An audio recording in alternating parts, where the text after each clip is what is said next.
itu kan ada cara penentuan kewarganegaraan. Untuk menentukan kewarganegaraan itu ada ius soli, ada ius sanguinis. Ya. Ius soli itu menentukan kewarganegaraan berdasarkan tempat kelahiran. Kalau ius sanguinis berdasarkan keturunan atau pertalian darah. Yes, ya? Yes, Bu. Jadi nggak usah dibaca yang enggak. Pokoknya kalau ius soli itu adalah tempat kelahiran, ius sanguinis adalah pertalian darah atau keturunan. Terus yang berikutnya itu adalah ada warga negara, ada bukan warga negara, ada penduduk dan bukan penduduk. Untuk membedakan warga negara dengan bukan warga negara itu bisa dilihat dari status hukumnya. Jadi kalau warga negara itu secara hukum dia diakui sebagai anggota negara, kalau bukan warga negara berarti secara hukum tidak diakui sebagai anggota suatu negara atau sering juga disebut warga negara asing.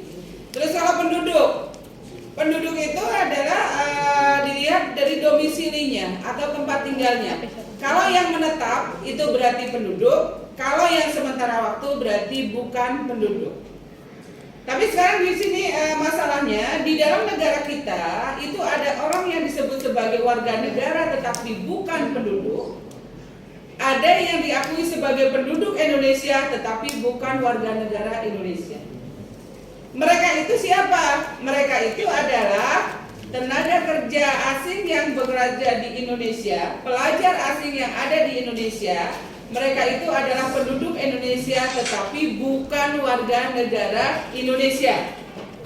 Sebaliknya, pelajar kita di negara lain, tenaga kerja kita di negara lain, mereka itu adalah warga negara Indonesia tetapi bukan penduduk Indonesia. Jelas? Jelas, Bu. Oke.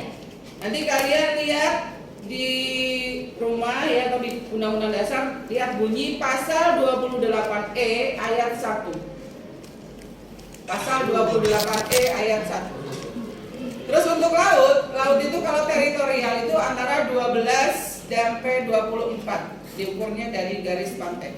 Tapi kalau zona ekonomi eksklusif itu pasti 200 mil. Ya. J itu 200 mil. Terus berikutnya adalah bela negara. Apa itu bela negara? Bela negara. Bela negara itu intinya itu adalah sikap dan perilaku warga negara yang dijiwai kecintaannya atau kecintaan mereka terhadap negaranya. Kalau kita ya berarti perilaku warga negara, berarti perilaku kita sebagai warga negara yang dijiwai kecintaan kita terhadap NKRI, itulah bela negara. Sama dengan kalian bela cewek, karena cintanya cewek yang dicolek pasti mau. Terus yang berikutnya adalah stelsel pasif. Stelsel pasif, ya, stelsel pasif itu orang memperoleh kewarganegaraan karena tanpa melakukan sesuatu, tanpa melakukan tindakan apapun, pasif. Kalau dalam kalimat pasif juga kan diam, ya. Jadi kalau stelsel pasif, jadi memperoleh kewarganegaraan tanpa melakukan tindakan apapun. Seperti kalian menjadi WNI itu karena begitu saja tanpa melakukan upaya apapun. Karena kebetulan orang tua kalian adalah dua-duanya WNI dan kalian lahir di negara Indonesia. Jadi kalian WNI tanpa melakukan apapun. Kalau stelsel aktif itu berarti menjadi warga negara dengan melakukan upaya hukum atau memenuhi syarat-syarat yang diberlakukan. Syaratnya apa aja? Syaratnya yang pertama adalah berusia 18 tahun, sehat jasmani dan rohani. Ini harus ya. Jadi orang gila nggak akan diterima di negara kita. Sudah terlalu banyak orang gila di Indonesia. Terus yang ketiga, punya penghasilan tetap, bersedia membayar kas negara, memperoleh izin dari orang tua atau pasangannya, pernah tinggal di Indonesia selama 5 tahun berturut-turut atau 10 tahun tidak berturut-turut. Ya, jadi kalau 5 tahun berarti selama 5 tahun itu dia berada di wilayah Indonesia. Kalau sudah 4 tahun bagaimana keluar dari wilayah Indonesia berarti dia harus 10 tahun. Jelas ya? Oke. Terus yang berikutnya adalah suprastruktur. Suprastruktur. Ada suprastruktur, ada infrastruktur. Bagaimana cara membedakannya? Gampang. Kalau suprastruktur, kalau kalian misalnya baca kalimat di situ ada lembaga negara, kalian kan tahu lembaga negara ya? Apa aja lembaga negara? MPR, Nah, DPR, MK, DPD, MY. terus presiden, MK. Kalau ada ini di antara ini berarti namanya suprastruktur. Karena apa? Suprastruktur ini sebenarnya adalah kehidupan politik pemerintah. Ini kan pemerintah nih, lembaga negara. Sedangkan kalau infrastruktur itu adalah kehidupan politik masyarakat. Yang ada di situ apa? Partai politik, kelompok kepentingan, kelompok penekan, terus media komunikasi politik, tokoh politik. Ini adalah infra. Kalau DPR dan teman-temannya, presiden dan wakilnya, ini adalah supra. Jelas ya? Oke. Yang berikutnya adalah tugas dan wewenang MPR. Ini jangan tertukar dengan DPR. Tugas wewenang MPR yang pertama adalah mengangkat presiden dan wakil presiden atau melantik presiden dan wakil presiden hasil pemilu, memberhentikan presiden, mengubah undang-undang dasar,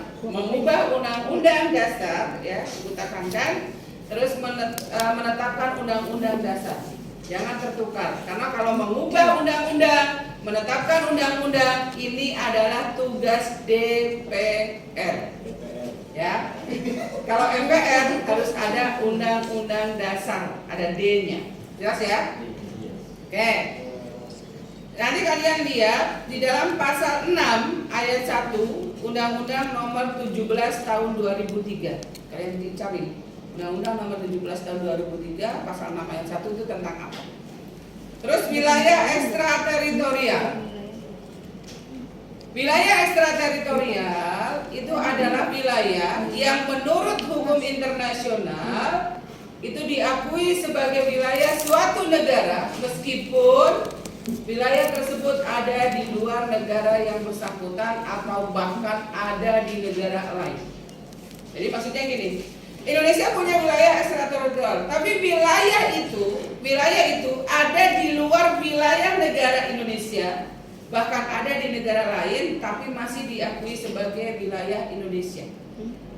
Contohnya adalah satu, kantor kedutaan besar. Yang kedua, kapal yang berlayar di lautan terbuka dengan mengibarkan suatu bendera. Kalau merah putih berarti ada dua kemungkinan, bisa itu Indonesia, bisa itu Monaco. Jadi walaupun jauh dari Indonesia kapal itu, kalau misalnya ada bendera merah putih, masyarakat dunia itu tahu, oh itu adalah wilayah ekstrateritorial Indonesia atau Monaco. Tidak berani masuk tanpa seizin penghuni kapal. Pun dengan kedutaan sama seperti itu. Kalau penghuni kedutaan tidak mengizinkan kita masuk, aparat keamanan kita masuk, kita tidak boleh menerobos karena akan dianggap melanggar hukum mereka. Jelas ya? Ibu, ya. Kalau misalkan nih ada pesawat lewat kan di langit nih. Nah, tapi dia ngeluarin asap, itu tandanya pesawat dari luar masuk ke Indonesia atau gimana? Saya kata bapak saya itu pesawat luar masuk ke Indonesia, jadi dia ngasih tanda. Itu boleh atau enggak? Kan gini. Satu sebenarnya secara umum suatu negara itu memiliki wilayah yang eksklusif terhadap wilayah udaranya.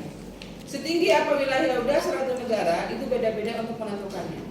Kalau misalnya pesawat itu adalah lewat di kita, kalau misalnya itu termasuk masih wilayah udara kita, berarti kan dia harus izin. Izinnya ya nanti urusannya dengan pemerintah lah, undang-undang atau adakan penerbangan itu. Kalau misalnya di luar wilayah udara kita, ya pesawat manapun boleh. Makanya kalau pesawat itu masih terdetek radar kita, berarti itu kan mereka masuk wilayah Indonesia yang seharusnya diizinkan terlebih dahulu. Kalau nggak izin pasti ketahuan. Oh ini adalah pesawat, artinya pesawat gelap gitu loh, kayak ilegal gitu, bisa diproses. Cuma nangkep bagaimana itu urusan pemerintah ya. Kita nggak usah mikirin menangkap pesawat seperti apa gitu. Terus sudah. Dulu. Oke. Terus yang berikutnya adalah Mahkamah Konstitusi. Mahkamah Konstitusi. Mahkamah Konstitusi ini apa? Kalau kalian nanti tinggal lihat di dalam kalimat itu yang jelas intinya Mahkamah Konstitusi itu adalah suatu lembaga yang keputusannya itu bersifat final. Kalau ada keputusan bersifat final, dia boleh menguji undang-undang di bawahnya, berarti itulah Mahkamah Konstitusi. Kenapa bukan Mahkamah Agung? Kalau Mahkamah Agung itu adalah lembaga peradilan tertinggi di Indonesia bagi mereka yang mencari keadilan dalam proses kasasi, ya kasasi. Oke, yang berikutnya adalah kelompok kepentingan. Nanti kalian cari artinya kelompok kepentingan itu apa. Terus berikutnya adalah urusan mutlak pemerintah pusat. Jadi dalam desentralisasi, ya desentralisasi itu kan ada penyerahan wewenang, ya. Desentralisasi ada penyerahan wewenang dari pemerintah pusat kepada daerah. Tapi bukan berarti semua urusan diserahkan kepada daerah. Tidak, ada 6 yang tetap dipegang oleh pemerintah pusat. 6 hal inilah yang disebut dengan urusan mutlak pemerintah. Apa aja? 1. Politik luar negeri. Yang kedua, pertahanan. Yang ketiga, keamanan. Yang keempat, hukum atau justisi. Yang kelima adalah moneter atau keuangan. Yang keenam adalah agama.